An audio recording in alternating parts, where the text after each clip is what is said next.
Hoje eu quero falar sobre como jogar de WB na era Nirvana. A ideia desse vídeo não é vender build milagrosa, nem pagar de dono da verdade, mas é organizar o básico da classe de um jeito que faça sentido para quem está começando agora. Ao longo do vídeo eu vou passar por como distribuir os pontos para PvE e PvP dentro da realidade do servidor, como farmar de WB usando a build de punho e, por fim, explicar as builds, armas e escolhas que realmente funcionam hoje. Quando a gente fala de tanque na versão atual do PW Nirvana, é praticamente automático pensar em WB, mas muita gente ainda entende errado porque essa classe é tão requisitada. O WB não tanca porque ele reduz dano o tempo todo, ele tanca porque ele aguenta o dano. A base da classe é HP, e o WB é disparada a classe que mais escala com HP no jogo. Isso faz com que ele fique vivo por mais tempo, segure a pressão e dê espaço para o clã jogar tanto no PvE quanto no PvP. E é por isso que se você quer entrar num clã hoje, vaga para WB nunca falta, seja em DG, TW, NW ou PvP aberto. Além disso, o WB ainda conta com algumas skills de mitigação, como o Véu das Sombras do Cultivo no 59, que ajuda em momentos críticos, mas o coração da classe continua sendo a resistência e não a negação do dano. Antes de falar do equipamento e farm, a gente precisa entender como essas builds funcionam na prática. E é aqui que já cai por terra a ideia que WB se resume só a Full Com. A classe se beneficia da build Full Com, Full Força e também a build de punho, que hoje é a principal opção para farm no servidor. A build Full Com, você vai precisar de 287 de força para conseguir usar o machado Nirvana P2. 55 pontos em destreza e todo o restante de pontos vai em com. Tradicionalmente, essa build sempre foi vista como uma build de baixo dano, já que ela depende exclusivamente da skill Armageddon, que escala com HP e MP consumido. Por muito tempo ficou essa ideia que com era só apanhar e segurar. Só que nos testes práticos que eu fiz aqui no servidor, o WB Full Com não ficou com dano base tão baixo assim. O dano continua viável, ao mesmo tempo que você ganha capacidade absurda de sobrevivência. Isso torna a build uma opção real para tancar e causar dano ao mesmo tempo, principalmente em lutas de grande escala. Já a build Full Força é outra história. Aqui você basicamente coloca 55 em destreza e todo o resto em força. Essa build transforma o WB em um verdadeiro canhão de vidro. Contra classes físicas, você ainda consegue tancar relativamente bem porque a força aumenta bastante a defesa física. Já contra classes mágicas, a situação muda bem rápido. Você vai bater muito forte, mas também vai tomar danos absurdos se não souber usar imune, redução e posicionamento correto. É uma build agressiva, punitiva e que não perdoa o erro. Já quando a gente entra no assunto farm, a melhor opção hoje é a build de punho. Ela exige cerca de 193 pontos em destreza para usar a garra Nirvana e todo o restante em força. Para fechar o WB 5.0 é relativamente fácil, já que você não vai precisar do peito de 200k de fama. Dá para montar uma build muito eficiente usando elmo, peito e calça Nirvana, braço e botas do Ashura, uma capa -5, um pangu, colar e ornamento do Rei Leão e pelo menos uma garra ou punho -5. Com isso, você já fecha 5.0 bem tranquilo. Mas se você quiser ir além, dá para fechar o 5.0 Full Nirvana com uma garra -10, ou até ficar 5.0 usando colar e ornamento mágico se você tiver o peito Nirvana P3, já que ele vai te dar um -5 só de você forjar ele. Só que aqui já estamos falando do auge do personagem voltado exclusivamente para farm. Falando agora do set Nirvana P2, o set branco entrega defesas bases mais altas, tanto defesa física quanto defesa mágica. Ele é mais direto, mais previsível e não depende tanto de escala. Já o set preto funciona de outra forma. Ele aposta no aumento percentual dos atributos, então quanto mais defesa física ou mágica você tiver, mais ele vai amplificar esses valores. Então não é uma questão de um ser melhor do que o outro, é uma questão de como a sua build escala. Quanto mais status você acumula, mais o set preto recompensa. Se você quer números bases mais altos, sem depender tanto de escala, o set branco cumpre esse papel.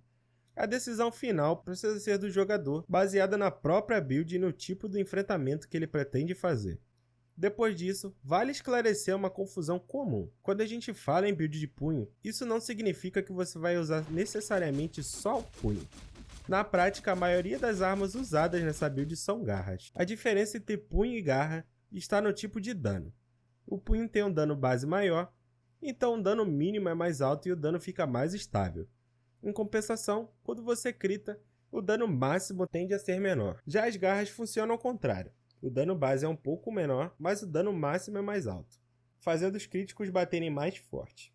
Na teoria, seria uma escolha entre dano constante ou picos de dano. Só que aqui entra um detalhe importante quando a gente fala especificamente do WB. O WB joga com crítico alto praticamente o tempo todo por causa da skill desafio. Com o set certo, você vai ficar girando em torno de 58 a 60% de crítico constantemente. Não é crítico situacional, é crítico quase que permanente. E quando você coloca isso na conta, as garras passam a fazer muito mais sentido. Falando de opções, a garra mais barata para se fazer é a 10 passos de um deus morto, a famosa -10 com buff de ruir. A cada hit dessa garra, existe uma chance de reduzir o HP máximo do alvo em 10%. Na prática, só de você usar essa arma dentro da DG, você está praticamente economizando muito tempo de farm, já que em um tapa você vai tirar 10% da vida do boss. Hoje ela pode ser forjada usando Vale Arma, que gira em torno de 40 a 50kk no servidor. Existe também um punho de Peitou, que é o punho 35k de fama. Eu não cheguei a usar particularmente, mas já vi iniciantes jogando com ele. O processo para conseguir é o mesmo de qualquer arma 35k de fama. Inclusive eu tenho um vídeo aqui no canal explicando isso passo a passo, e eu vou deixar o card passando aqui em cima durante isso.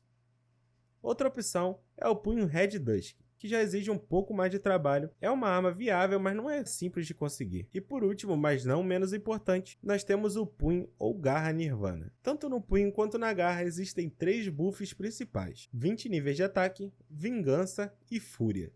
Ranqueando do melhor para o pior, fica assim: primeiro os 20 níveis de ataque, depois vingança e por último fúria. O buff da fúria é o pior de todos, já que ele aumenta a velocidade de ataque, mas aplica o debuff de ira, aumentando muito o dano recebido. Esse buff de velocidade de ataque sobrepõe a velocidade que você já ganha no X3 Evil, e ainda te deixa extremamente vulnerável. Em testes práticos, cheguei a levar 17k de dano no primeiro guardinha do Santuário Nirvana usando o 7 leve, algo que não teria acontecido sem o debuff ativo dessa garra. O buff de vingança já é bem melhor. Ele dá chance de você recuperar 5% do HP máximo e ainda aumenta o dano de ataque. Isso vai te gerar um sustain dentro da DG e acelerar o seu farm. Menos tempo na instância é sempre o objetivo. O melhor buff disparado continua sendo 20 níveis de ataque. Apesar de muita gente insistir que o nível de ataque não funciona em mobs, nos testes práticos dentro da DG, o aumento de dano é consistente e perceptível. Então, levando em conta o benefício real, esse é o melhor atributo tanto para punho quanto para garra. Falando agora especificamente do farm no Santuário Nirvana, no último boss, existe uma mecânica muito parecida com a do primeiro boss da Frost, o dragão. Ele solta mecânicas no chão, e se você ficar em cima delas é hit kill. Não é questão de defesa e nem de HP.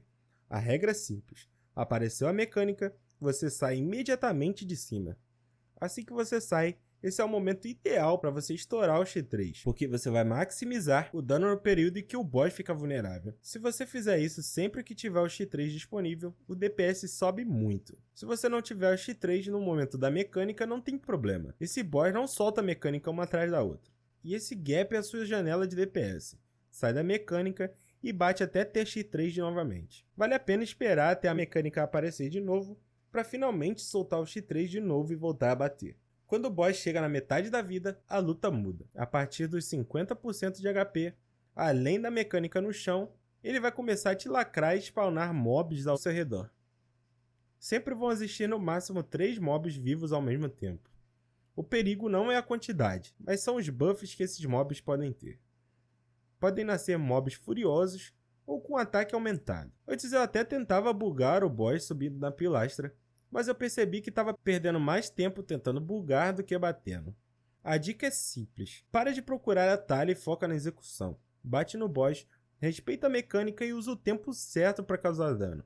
Se você tiver 5.0 usando 7 leve, precisa tomar muito cuidado com esses mobs. Eles batem absurdamente forte. Não dá para ignorar achando que é só segurar no HP. Quando o boss chega na metade do HP, é essencial usar o skill Sangue Quente. Essa skill aumenta o dano físico do WB conforme ele vai tomando dano e acumulando stacks. Isso faz muita diferença justamente na parte mais agressiva da luta. e você consegue ela na fornalha de habilidades, seja no ponto 70 ou na Cidade Universal. Você vai precisar de 100 páginas do Livro do Inferno e 100 páginas do Livro do Céu, além de 25 capítulos do Livro do Tempo, que você consegue trocando muita sorte por 2 desses livros. E também vai precisar de 30 fragmentos da Escrita Divina, que você consegue fazendo Vale Primordial ou comprando nas lojinhas com os players. No fim, o que faz o farm render não é bug, é execução. Leitura de mecânica, X3 no time certo, sangue quente ativo no tempo certo e DPS constante. Se esse vídeo te ajudou a entender melhor WB na Era Nirvana, deixa o like e compartilha com quem ainda está perdido. E comenta aqui também como você joga com a classe ou qual a build que você prefere. Isso ajuda o canal a continuar trazendo conteúdo mais direto e o mais honesto possível sobre o jogo. Um beijo no coração e tchau!